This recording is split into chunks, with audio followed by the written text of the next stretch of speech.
Kabupaten Musi Banyu-Asin. Saudara, petugas gabungan membubarkan kerumunan massa yang menyelenggarakan hiburan organ tunggal.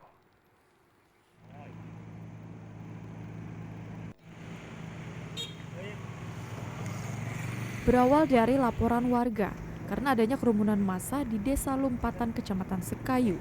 Tim gabungan yang terdiri dari personil Polsek Sekayu, Dishub, dan petugas Satpol PP Kabupaten Musi Banyu-Asin mendatangi kediaman seorang pengusaha organ tunggal bernama Edward yang mengadakan hiburan dengan mengundang massa sehingga terjadi kerumunan. Hiburan tersebut dihentikan dan massa dibubarkan setelah mendapat teguran dari petugas. Edward mengaku jika kegiatan yang ia lakukan hanya untuk mengecek dan memperbaiki beberapa alat musik untuk persiapan pesta setelah Lebaran. Ia pun meminta maaf atas kejadian tersebut dan bersedia menghentikan kegiatannya. Bukan kegiatan kita malam ini, Pak, membentang alat musiknya.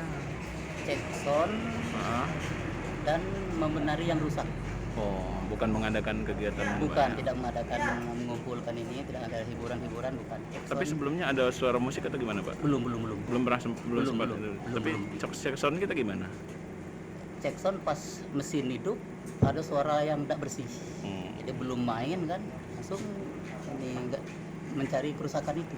Oh, ini kerumunan warga nih, Pak, gimana? Kebetulan ini keluarga semua ini. Oh, keluarga semua. Keluarga adik-beradik semua. Oh. Dari Musi Banyu-Asin, Iwan Arianto, TVRI Sumsel melaporkan.